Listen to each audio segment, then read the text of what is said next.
Welcome back. Well, ahead of Wednesday's budget speech by the Finance Minister Enoch Godongwana, there now calls for the child support grant to be extended to women who are pregnant. You can imagine the argument. Many children who are born in this country are born underweight because their mothers are not getting enough food while they're carrying them. Julie Mentor is the leader of the Embrace movement. She's leading this call. She joins us now. Julie, good afternoon to you. What exactly are you calling for here from government during this budget speech? Stephen, thanks for having me on. So we are calling for income support for people who are pregnant, so income support in pregnancy. So effectively it can be seen as an extension of the child support grant into pregnancy, acknowledging that pregnancy is a time of increased vulnerability for pregnant people. It's also a very important time of development for the fetus in the first 1,000 days of life. But it's also a statement saying that we acknowledge that pregnancy is a contribution of labor. It is hard work, and it is about acknowledging the role of mothers in society, saying that this is the time where gender-sensitive budgeting is needed. And we are valuing not just the child. Obviously, the income support during pregnancy will benefit the growing fetus, but it actually really is acknowledging the contribution, the vulnerabilities of pregnant people, and seeing their potential.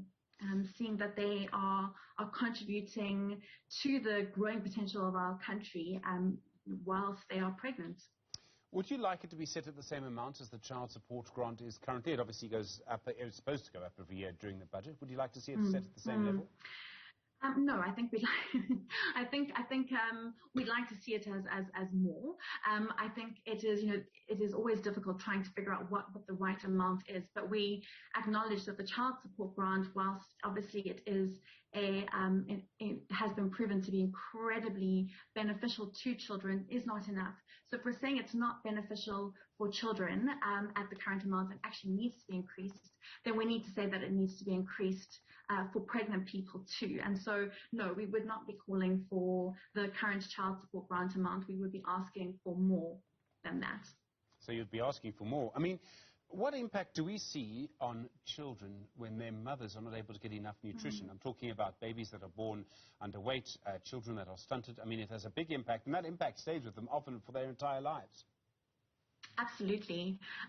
So, yes, I mean, we might be familiar with the concept of the first 1,000 days of a child's life being a time of incredible growth, brain, body growth, and the first 270 of those days happen in utero. So yes, ensuring that a child has access to adequate nutrition in utero is incredibly important. But I also want to argue that it's incredibly important for that mother who is pregnant. It is, as I said, pregnancy is a time of incredible vulnerability, and someone who feels that they are unable to meet the basic requirements to grow, to support their pregnancy, whether that is nutritional requirements, whether that is being able to access transport to go and see the antenatal care providers, to be able to support their families when they have to take off time from work to do such things. A caregiver who is holding that emotional burden and that real life burden is going to be impacted too.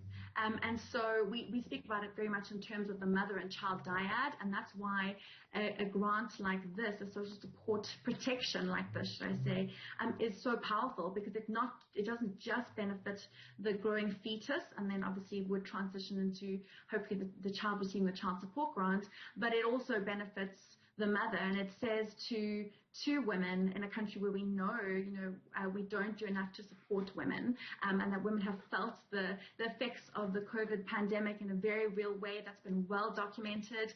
We say we care about women's issues. A grant like this would be a nod to say that, we care and we're doing something about it to ensure that you are supported as well as your growing fetus.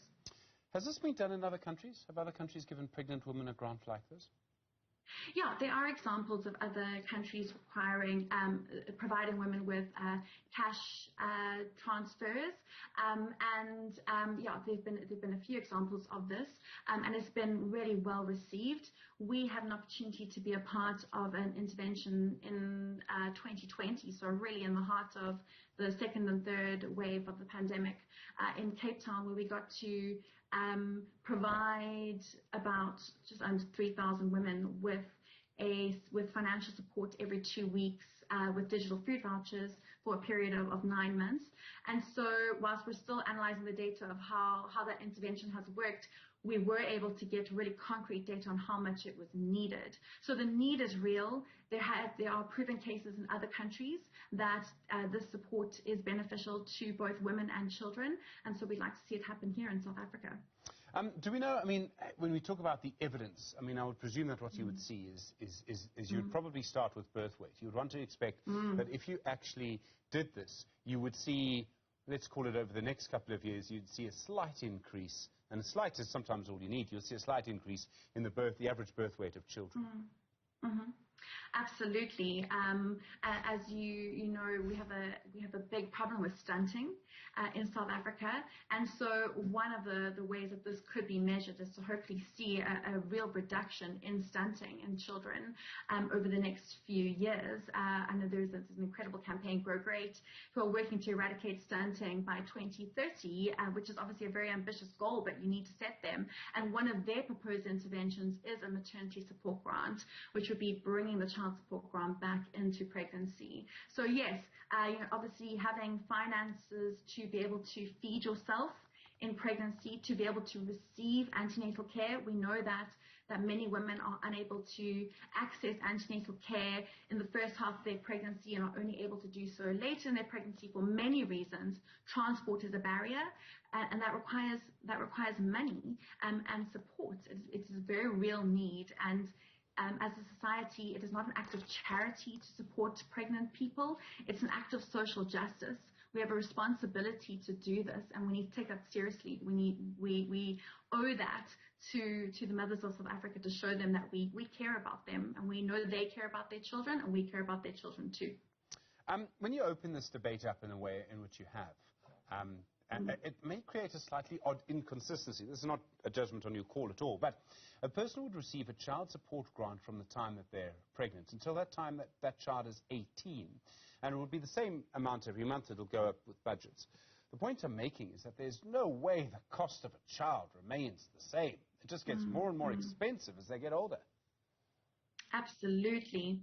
So I think it is important. So we're still trying to figure out the best modeling for this. So currently as it stands, whilst you can think about it as an extension of the child support grant into pregnancy, there are different models that are being explored with the Department of Social Development at the moment to see what would be most feasible. And it is a separate grant. So it is a maternal support grant or pregnancy support grant, and then the child support grant is a different grant. The child support grant is intended for the child, and the maternity support grant or maternal support grant is designed for the mother and child in this particular phase. So yes, obviously the needs, financial needs will change, and as you say, children are incredibly expensive. I have 2 of them, and it's an incredible cost. So it would need to be evaluated. We're speaking specifically to the costs of pregnancy, which I think as a society we often don't really take the time to understand what it costs, because it's seen as something that just happens. You know, it happens inside a person's body. It's a private thing. We don't actually sit and think about what we're asking of the people who are actually doing the work of carrying children. And yes, we can say, you know, we can make moral judgments, and people are very quick to do that. But the reality is that if we made the assumption that every pregnant person had a choice to fall pregnant, and of course that is a huge assumption that we know is not true in our country. But let's just say, for example, if they could make the choice, and pregnant people decided we're not going to fall pregnant, you know, we're not going for a few years, the country would be in huge trouble. So it is a physical labor, and it is a contribution to society that we believe needs to be acknowledged as an act of social justice. Julie Mentor, thank you very much indeed, leader of the Embrace movement.